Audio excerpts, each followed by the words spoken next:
여러분 안녕하십니까? 뉴스투데이 제주입니다.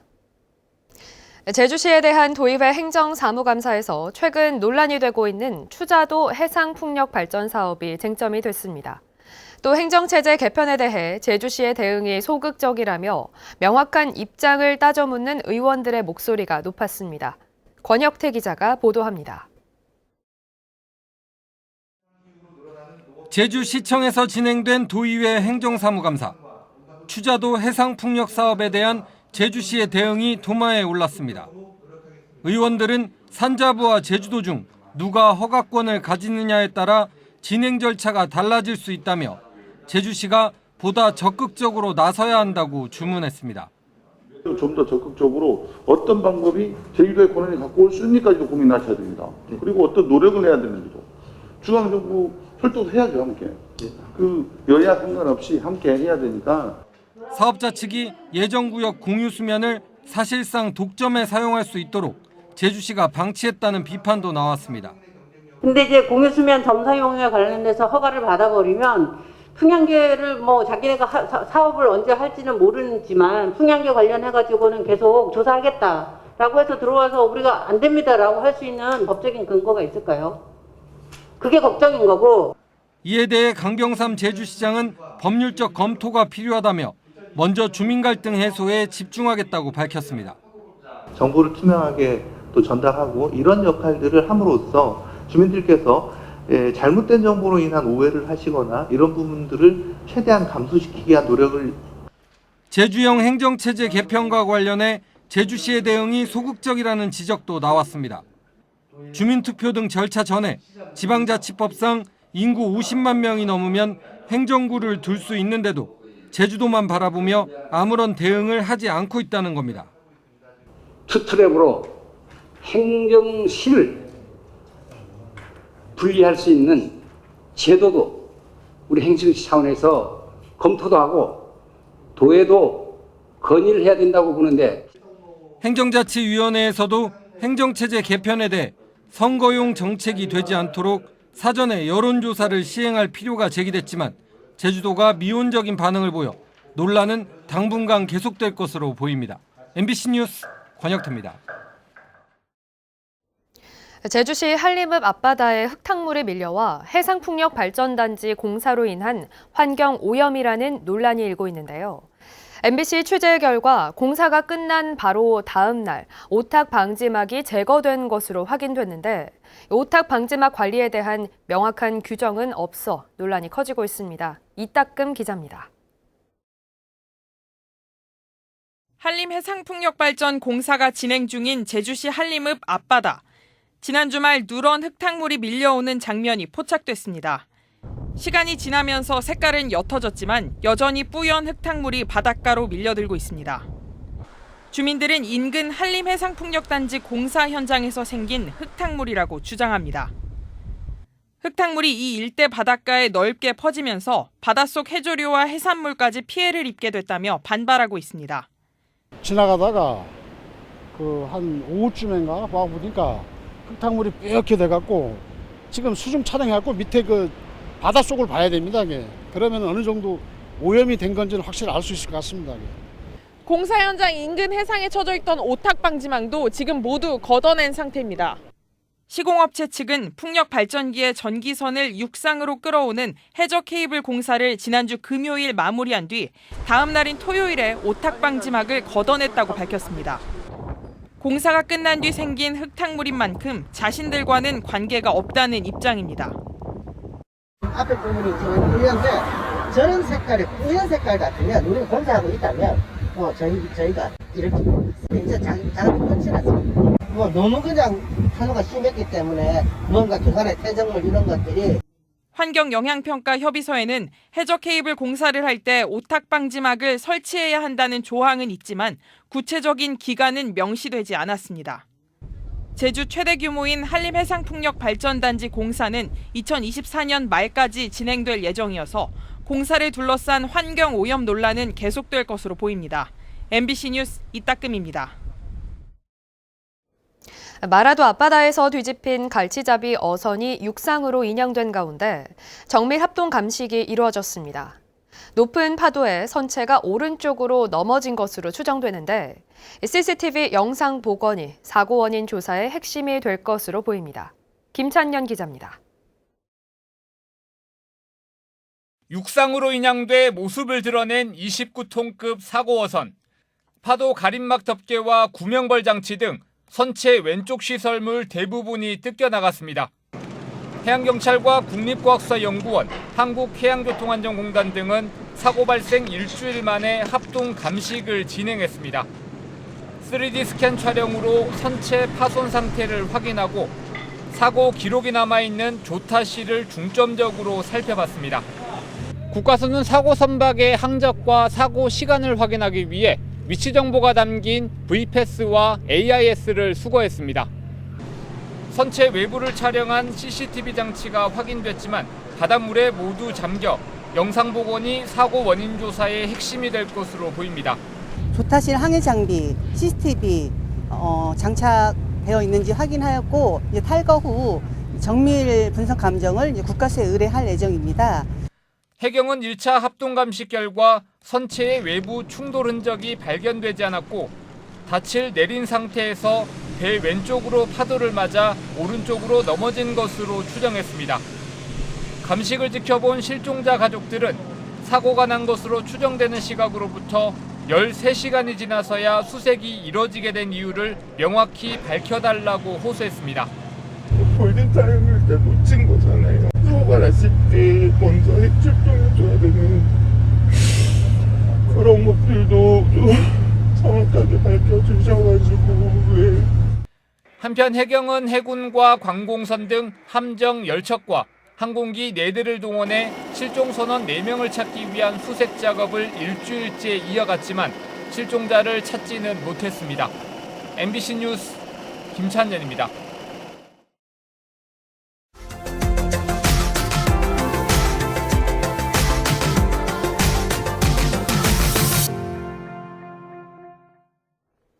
네, 10년째 시행되고 있는 대형마트 의무 휴업을 폐지해야 하느냐, 변경해야 하느냐를 놓고 논란이 되고 있습니다. 지난 7월 국민 제안에서 1위로 뽑혔지만 투표수 조작 문제 등이 불거졌고 대통령도 현행 유지에 무게를 실었는데요. 최근 국무조정실이 다시 대형마트 의무 휴업 규제 개선을 꺼내들었고 대구시가 시범 추진하겠다는 방침을 밝히면서 논란이 재점화되고 있습니다. 대구 MBC 김은혜 기자입니다. 이마트나 코스트코 같은 대형마트와 기업형 슈퍼마켓 SSM 매장은 지난 2012년부터 달마다 둘째, 넷째 일요일에 문을 닫습니다. 전통시장과 골목 상권을 보호하고 노동자들의 휴식권 등을 위해 도입됐습니다. 효과가 크지 않다며 말은 많았지만 지난 8월에 현행 유지하겠다던 정부가 다시 의무 휴업 규제 개선을 꺼내들었습니다. 소비자들의 자유로운 선택권을 해치고 변화한 유통 환경에 대형마트도 어렵다는 게 가장 큰 이유로 꼽힙니다. 국무조정실장이 대구를 찾은 이달 초에는 대구시가 평일 의무 휴업을 시범 실시하겠다고 밝혀 지역에서 논란이 다시 불붙고 있습니다. 가뜩이나 어려움을 겪고 있는 골목 상권은 위기로 느끼고 있습니다. 마트 휴업일에 매출이 10에서 20% 늘어나는 효과를 보고 있는데 이를 폐지할 경우 골목 상권을 보호하는 최후의 보루가 사라진다는 겁니다. 효과가 분명히 있고 이게 다시 이제 영업을 재개를 한다면은 또 매출이 떨어지는 거는 뭐 분명한 사실입니다. 굳이 대구가 이렇게 선도적으로 이렇게 한다는 그 자체도 제가 볼 때는 잘못된 것 같고. 노동계 반발은 더 거셉니다. 노동자, 소비자 모두 10년간 적응해온 제도를 대기업을 위해 바꾸는 건 후퇴라는 겁니다. 오히려 의무 휴업이 백화점과 같은 다른 유통업계로도 확대돼야 한다고 주장합니다. 10년 동안 가족들과 함께할 수 있는 시간, 직원들과 서로 눈치 게임하지 않고 단체로 같이 쉴 수 있는 일요일이었습니다. 노동자나 국민이나 인간적으로 살 수 있는 권리가 더 먼저라고 생각합니다. 대구시는 매출 변화 등 정보를 수집, 분석하고 상생 방안을 마련하기로 했습니다. 대형마트 의무 휴업 평일 변경은 대구뿐만 아니라 전국과 경제계에 미칠 영향이 큰 만큼 각계의 의견과 호소를 꼼꼼히 듣고 신중하게 검토돼야 할 것으로 보입니다. MBC 뉴스 김은혜입니다.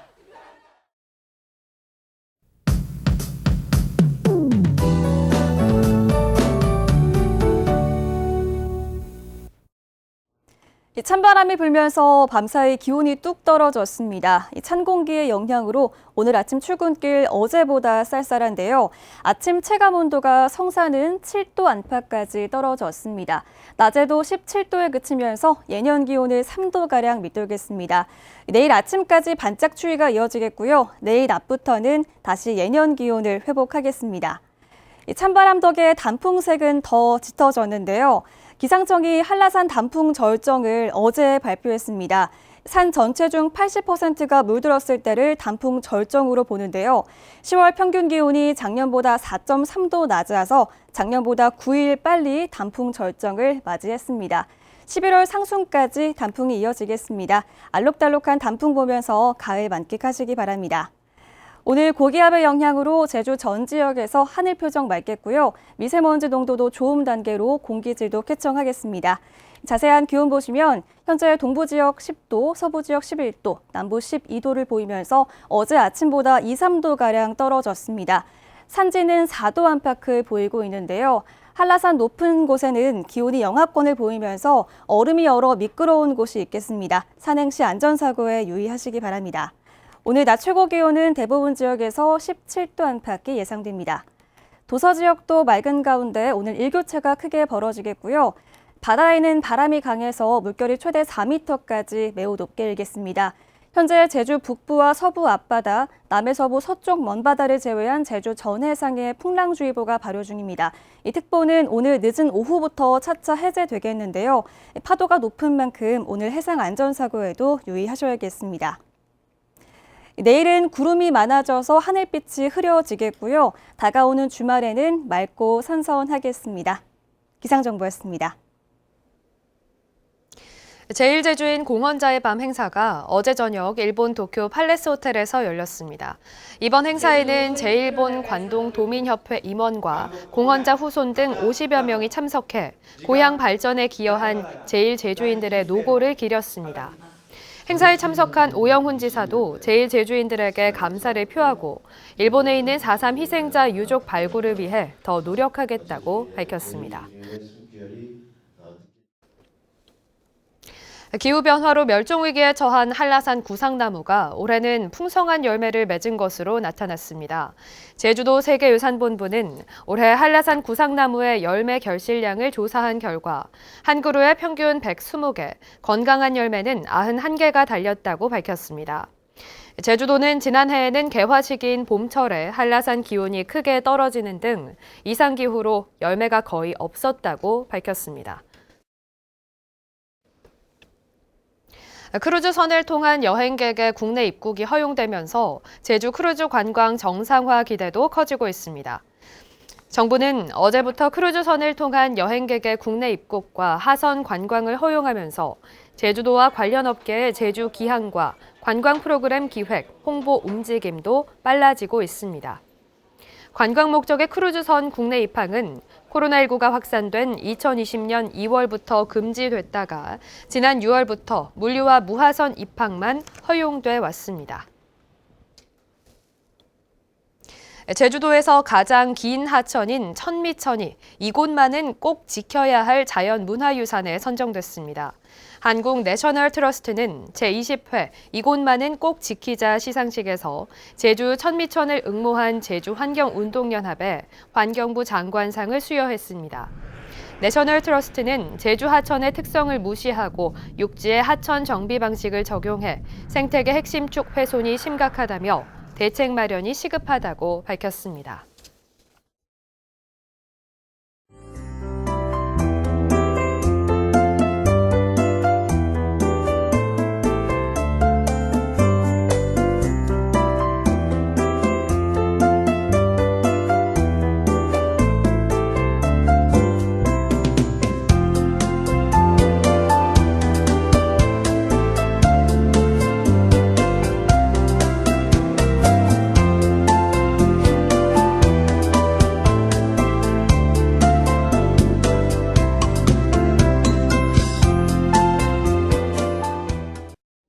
화요일 아침 뉴스투데이 제주를 마치겠습니다. 시청해주신 여러분 고맙습니다.